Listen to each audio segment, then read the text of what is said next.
அனைவருக்கும் தமிழ் வணக்கம். நான் உங்கள் ராஜ்மோகன். சமீபத்தில் டொனால்டு ட்ரம்ப்புடைய அஃபிஷியல் போர்ட்ரேட் ஒன்று ரிலீஸ் ஆச்சு பார்த்தீங்களா? கடவுள் பாதி மிருகம் பாதி கலந்து செய்த கலவை மாதிரி ஒரு முகம். பாதி முகம் சிரிக்குது, மீதி முகம் உரைக்குது. சிரிப்பு யாருக்கு? அமெரிக்காவை அமெரிக்கா ஆதரிக்கக்கூடிய இஸ்ரேலுக்கு. முறைப்பு யாருக்கு? அப்பாவி பாலஸ்தீனிய காசாவில் செத்து போன குழந்தைகளுக்கு. இப்படி தாங்க உலகமே திரும்பி பார்க்குது. ஆனால் ஒரு அதிர்ச்சி மற்றும் ஆச்சரியமான விஷயம் என்ன தெரியுமா? டொனால்ட் ட்ரம்ப் ஏதோ காயை நகர்த்தி எகிப்தோடு சேர்த்து கட்டாரோடு சேர்த்து எல்லோரும் எதிர்பார்த்த போர் நிறுத்தத்தை கொண்டு வந்திருக்கிறாங்க. எங்க? காசாவில் ஹமாஸ் அழிக்க போறேன்னு சொல்லி இஸ்ரேல் ஒரு பெரிய கபலீகரம் செய்து ஒரு பெரிய போர் நடந்தது பாருங்க. அங்க ஆமாங்க, சீஸ் ஃபயர் வந்துருச்சு. இப்படி சீஸ் ஃபயர், அதாவது தற்காலிக போர் நிறுத்தம். எத்தனை நாளைக்கு? சற்றொப்ப 42 நாட்களுக்கு போர் நிறுத்தம். இது எப்படி ஆரம்பிச்சது? என்ன நடந்தது? இப்ப என்ன நடக்குது? அடுத்து என்ன நடக்க போகிறது? உள்ளபடி தெல்ல எல்லோருக்கும் புரியபடி பார்த்துடலாம். இது ராஜ்மோகன் ரிப்போர்ட். ஹமாஸ் கூட என்ன பண்றாங்க? இஸ்ரேலை சேர்ந்த ஒரு பெரிய விழாவில் இஸ்ரேலை சேர்ந்த ஒரு நூற்றுக்கணக்கான மக்கள் மீது தாக்குதல் நடத்தி அவங்களை கடத்தி கொண்டு போயிட்டாங்க. இதை காரணமாக வச்சு இஸ்ரேல் ஒரு வார வேஜ் பண்ணாங்க. காசா என்ற ஒரு சிறிய நாட்டின் மீது இஸ்ரேல் என்ற ஒரு பெரிய நாடு அமெரிக்கா என்ற ஒரு ராட்சத பலத்தோடு சேர்ந்து தாக்குதலை ஏற்படுத்துச்சு. ஆனா பெரும் பாதிப்பா இருக்கு தெரியுமா? காசாவில் இருந்த அப்பாவி மக்களுக்கு. வான் வழியா தரை வழியா காசாவின் மீது இஸ்ரேல் தாக்குதல் நடத்துது. தாக்குதல் மேல. இந்த தாக்குதல் இருந்து தப்பிக்கிறதுக்காக காசா முழுக்க அண்டர் கிரவுண்ட் டனலை பயன்படுத்தி ஹமாஸ் போராளிகள்லாம் உள்ள ஒளிஞ்சிட்டாங்க. அவங்க கீழே. மேல தாக்குதல் நடக்குது, கீழே போராளிகள் ஒளிஞ்சிருக்கிறாங்க. இருவருக்கும் இடைப்பட்ட அந்த தரை இருக்கு பாருங்க, அதுல அப்பாவி பொதுமக்கள் மாட்டிக்கிட்டாங்க. குத்தா செத்து போனாங்க. அபிஷியல் கவுண்ட் மட்டுமே 50,000 பிளஸ். அபிஷியல் கவுண்டே 50,000 பிளஸ்னா அப்ப எத்தனை லட்சம் பேர் செத்துருப்பாங்கிறது நான் சொல்ல வேணாம், எல்லாருக்குமே புரியும்.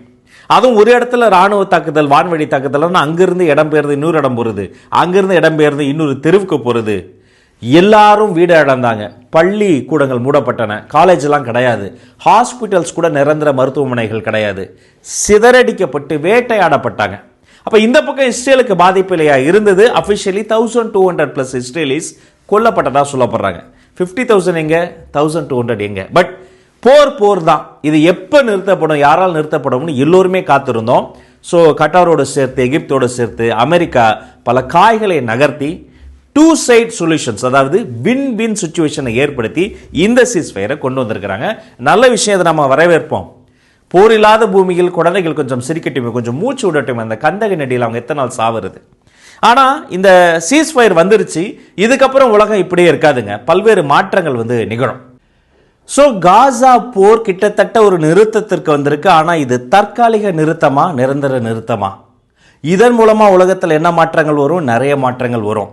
டைரக்டா இன்டைரக்டா மில்லியன்ஸ் ஆஃப் மக்களினுடைய வாழ்க்கை மாறும். ஜியோ பாலிட்டிக்ஸ் மாறும், இண்டஸ்ட்ரீஸ் மாறும், நம்ம கெரியர் வரைக்கும் எல்லாமே இந்த போருக்கு அப்புறமேட்டு ஆஃப்டர் எஃபெக்ட்ஸா ரீஷேப் ஆகுங்க. இப்படிப்பட்ட ஒரு அன்சர்டன் சிச்சுவேஷன்ல ஒரு கான்ஸ்டன்ட் இருக்கும். அது என்னன்னா, நாம இப்படிப்பட்ட சிச்சுவேஷன்ல நம்ம ஸ்கில்ஸை அப்கிரேட் பண்றவங்க மட்டும்தான் இந்த கெரியர்ல சர்வைவே பண்ண முடியுங்க.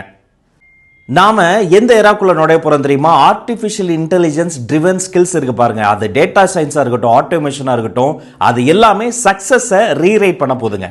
ஒரு காலத்துல மிகப்பெரிய ஒரு டெக்னாலஜி நம்பப்பட்டதெல்லாம், கிரவுண்ட் பிரேக்கிங் டெக்னாலஜின்னு சொல்லப்பட்டதெல்லாம் இன்னைக்கு அவுடேட்டட் ஆயிருச்சு. இன்னைக்கு எது தேவை அதை தேடி தேடி படிக்கிறவங்க தான் ஜெயிக்கிறாங்க. நீங்க ஒரு பெரிய இன்ஸ்டிடியூஷன், தமிழ்நாட்டில் எதுப்பா இன்ஜினியரிங் டெக்னாலஜியில் பெரிய இன்ஸ்டிடியூஷன், அண்ணா யூனிவர்சிட்டியா, அந்த சிலபஸ்குள்ள கூட சத்தம் இல்லாமல் இந்த வேலை நடந்துகிட்டே இருக்கு. மீனிங் இப்ப என்ன எமர்ஜிங் ஸ்கில்ஸோ அதை உடனடியாக கத்துக்கணும். ஆர்டிஃபிஷியல் இன்டெலிஜென்ஸ்ங்கிறது ஒரு காலத்தில் ஆப்ஷனா இருந்தது. நோ, இதுக்கு அப்புறமேட்டு அது நெசசிட்டி. கண்டிப்பா அதுல எல்லாருமே படிச்சாகணும், தேர்ச்சி பெற்றாகணும். சரி, எப்ப கத்துக்கலாம்? 2025 விட அதுக்கு சிறந்த தருணம் கிடையாது. உடனே, இன்றே, இப்போதே நீங்க அதை கத்துக்கலாம். வழக்கமா இது மாதிரி கிளாஸஸ் எல்லாமே பெய்டா தான் நடக்கும். பட் நம்ம ராஜ்மோகன் ரிப்போர்ட்ல இருந்து வரக்கூடிய முதல் 1000 சப்ஸ்கிரைபர்ஸ்க்கு இது கம்ப்ளீட்லி ஃப்ரீங்க. Yes, completely free. இதற்கான லிங்க் டிஸ்கிரிப்ஷன் அண்ட் பின்ட் கமெண்ட்ல இருக்கு. கிளிக் பண்ணுங்க, உடனே ரிஜிஸ்டர் பண்ணுங்க. உடனே ரிஜிஸ்டர் பண்றவங்களுக்கு ₹4,999க்கான ஒரு போனஸும் காத்திருக்கு. இது மூலமா நீங்க என்னெல்லாம் கத்துக்கலாம் பாத்தீங்கன்னா, காம்ப்ளெக்ஸான டேட்டாவெல்லாம் சில செகண்ட்ஸ்ல எக்ஸல்ல எப்படி சால்வ் பண்றது, how to frame business strategies, personal பிராண்டை யூசிங் ஏஐ எப்படி டெவலப் பண்ணுறது, ஜாப்ஸ் எப்படி தேடுவது அடைவது, சேலரி ஹைக் ஸ்ட்ராட்டஜிஸ் என இப்படி பல்வேறு விஷயங்களோடு சேர்த்து 25+ ஏஐ டூல்ஸையும் நீங்கள் வந்து கற்றுக்க முடியும். சரி, இதில் யாரெல்லாம் ஜாயின் பண்ணலாம்? நீங்கள் யாராக வேணா இருக்கலாம், மார்க்கெட்டிங்கில் இருக்கலாம், ஃப்ரீலான்சிங்கில் இருக்கலாம், சேல்ஸ், டெக், யாராக இருந்தாலும் திஸ் இஸ் ஃபார் எவ்ரி ஒன்ங்க. ஸோ இது ஒரு ஃபெஸ்டிவல் டைம் ஆப்பர்ச்சுனிட்டி. உடனே நீங்கள் அதை கிளிக் பண்ணி ரிஜிஸ்டர் பண்ணுங்கள், வாட்ஸ்அப் குரூப்பில் ஜாயின் பண்ணி டைம்லி அப்டேட்ஸை வாங்குங்க. மறந்துடாதீங்க, முதல் 1000 சப்ஸ்கிரைபர்ஸ்க்கு இது கம்ப்ளீட்லி ஃப்ரீ. நம்ம 42 நாட்களுக்குள்ளார என்னெல்லாம் பார்க்க போகிறோம்னா, முதல்ல எக்ஸ்சேஞ்ச் பார்க்க போகிறோம். எப்படி சிறைபிடிக்கப்பட்ட இஸ்ரேலை சேர்ந்த பலரும் சிறைச்சாலையில் இருக்காங்க பாருங்க, அவங்களையெல்லாம் விடுவிக்கணும். அதற்கு பதிலாக இஸ்ரேல் என்ன பண்ணுன்னா, சிறைபிடித்த ஹமாஸை சார்ந்தவர்களை, பாலஸ்தீனை சார்ந்தவர்களை விடுவிப்பாங்க.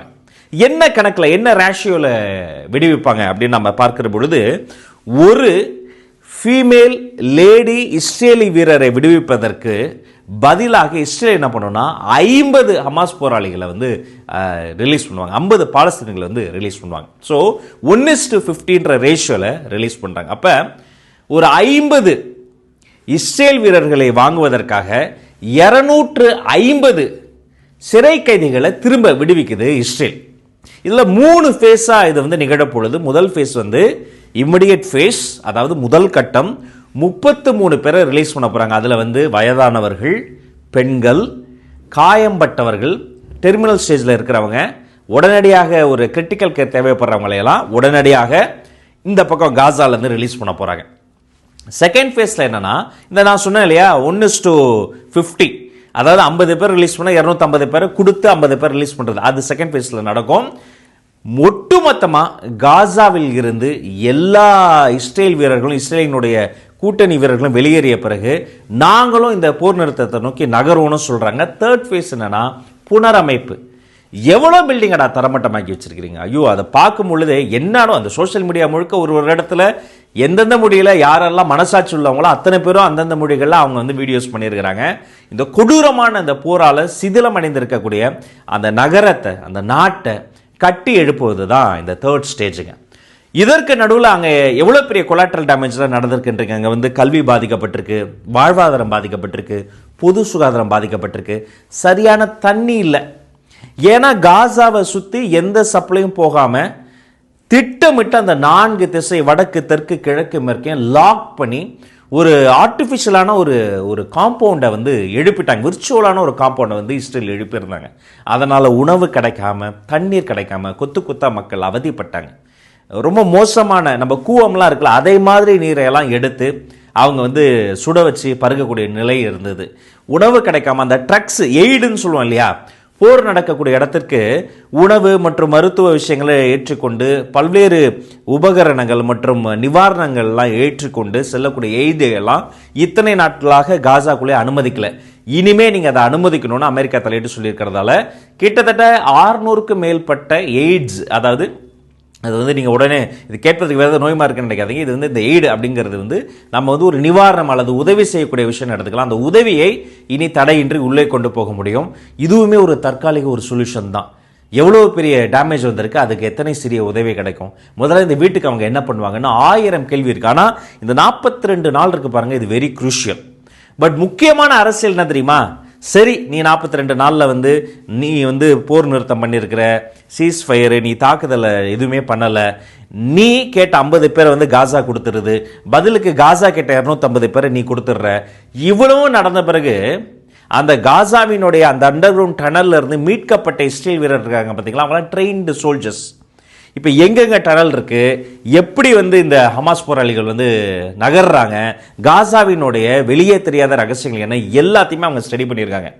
இந்த தகவலை வைத்துக்கொண்டு சீஸ்ஃபயர் முடிந்ததுக்கு அப்புறமேட்டு வேற ஏதாவது ரீசன் காமிச்சு திரும்ப இந்த தாக்குதலை இஸ்ரேல் நடத்தாதுன்னு என்ன நிச்சயம்?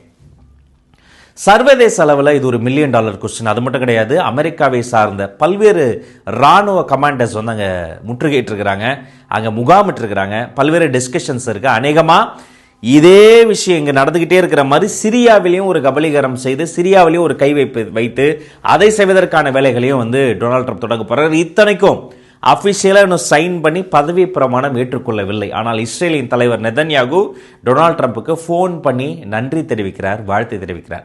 அஃபிஷியல் சோஷியல் மீடியா ஹேண்டல்ஸில் ட்ரம்ப்பை மையப்படுத்தி அரசியல் நடக்கிறது. சர்வதேச அரசியல் மிகுந்த இந்த காசா பாலஸ்தீன இஸ்ரேல் வார் என்பது தற்காலிக சீஸ்ஃபயருக்கு வந்திருந்தாலும் நான் ஆரம்பத்தில் சொன்னதை போல இது மிக மிக தற்காலிகமானது தான். இதற்கப்புறம் என்ன நடக்கும் நீங்க யூகிக்கிறீங்க? மறுபடியும் இது போரை நிறுத்திட்டு இன்னும் அசுரத்தனமா இஸ்ரேல் தாக்குதல் நடத்துமா நடத்தாதா, இல்லை உண்மையிலேயே அந்த போர் நின்று அமைதி திரும்ப? உங்கள் கருத்தை கமெண்ட்ஸ்ல தெரியப்படுத்துங்க. வேற எதை குறித்து நாம பேசலாம் அதையும் சுட்டி காட்டுங்க.